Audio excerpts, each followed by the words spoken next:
Hey YouTube, Shelka04 here. So I want to do another video on my buddy's bunker and buried home project. He's got three 40-foot shipping containers that he's going to turn into a house and then cover. And I want to talk to you about some of the things he's been up to. This is my third installment. I encourage you to go back and watch the other two. They will give you a clue as to what's been going on. So, as you know, if you've watched the other videos, there's no foundation and there's no footings or anything. At least that was the case when the containers were lifted in here. Well, we've had some spring rain and some inclement weather, and what has happened is the containers have begun to shift and torque has begun to twist them. And I don't know if they've tore out the welding points that he's put in, or what exactly the damage has been. But in the last couple of days, the project has been to come in with a 20-ton bottle jack and raise the entire structure up, and then put these cement blocks in, I guess, random locations. I mean, they're under each of the corner posts in the back and in the front. But along the side here, you can see that there are only three.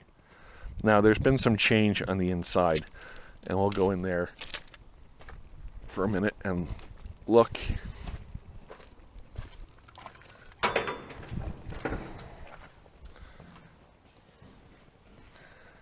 Okay, so the plan has sort of changed on this seam, and I don't know if you can see it, but in one of the other videos, this seam was really uneven.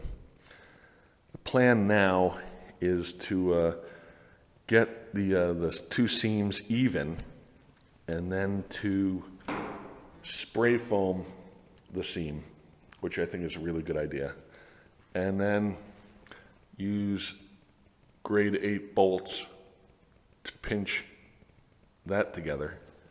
Same thing on that side, so that'll pinch that together, and probably spray foam that.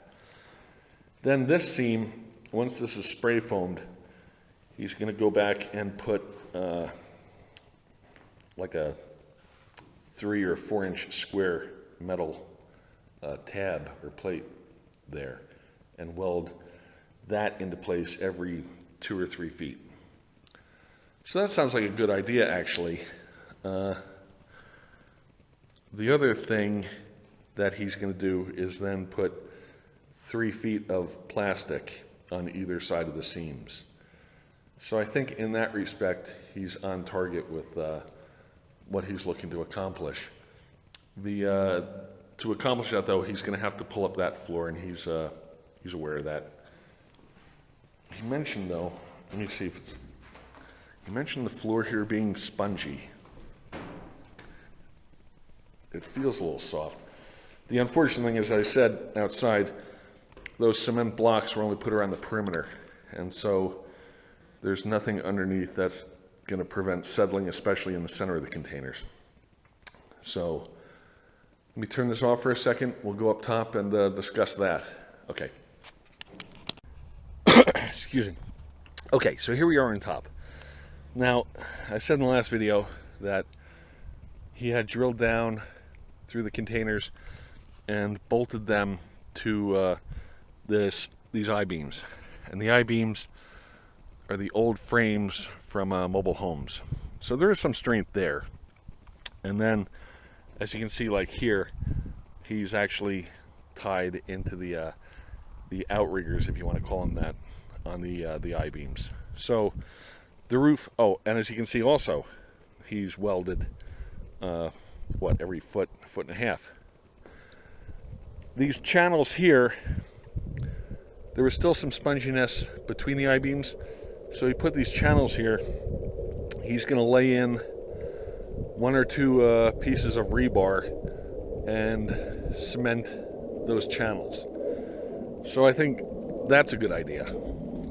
If it were me, I might call it even with that and either cover the outside with elastomeric, shoot it with some gunite, something like that, and call it even. Here's the problem, though.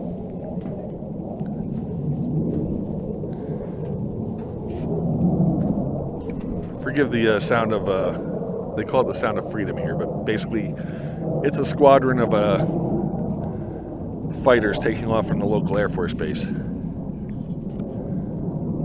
But here's the problem. You see this row of brick or cinder block? The plan is to ring this project in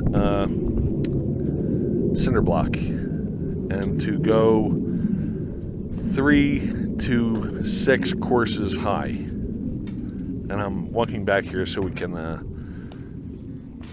get a grand view. So there, up to there, and over to there for sure. 6 courses high, about 4 feet. And then he's going to fill the centers of those cinder blocks with a combination of rebar and cement. And what he's looking to do is create a retaining wall that will prevent the dirt from going over the side. Once those cinder blocks are 4 feet tall, and once this area down here has been sealed, and he's going to seal it with that liquid tar stuff that's available over there. Once that's been done, then the plan is to come in and dump 4 feet of dirt into this, let's call it a holding pond, if you want to call it that, because I don't understand how the drainage issues will be addressed.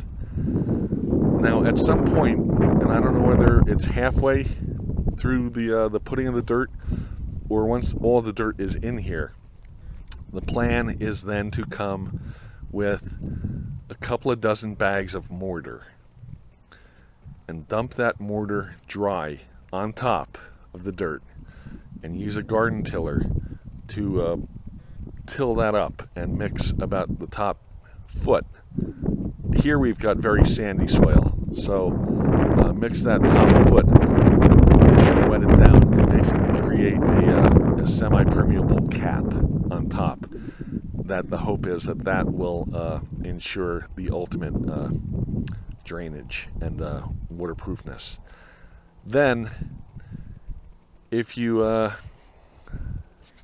ever seen an old style Land Rover that has what they call I guess it's either a Sultana or a Safari roof, it's basically a second roof that's offset by a few inches so that air can circulate underneath there. Well, the reason I mention that is because that's the same plan here. Once we've got that sort of monolithic cap on top of the 4 feet of dirt, then the idea is to go another 7 feet up with oil field pipe and put basically a giant awning up there to again address the rain issue. The idea also is to be able to use this area up here for recreation and to build a deck into the part that's cantilevered over there. I've tried to talk to my buddy who's building this thing about the concerns that I've had and other people on YouTube have had about the immense weight of putting that much dirt on top. The thing that works against me and logic is the fact that I'm more of a I'm more of a white collar kind of guy, and my buddy's more of a blue collar kind of guy. So that means that I don't know shit. And the fact of the matter is that he's gotten on the internet at some point and seen these shipping containers stacked 6 high on cargo ships, fully loaded, going across the ocean. And that is where the confidence comes from that this thing will be able to support all the weight of the dirt on top.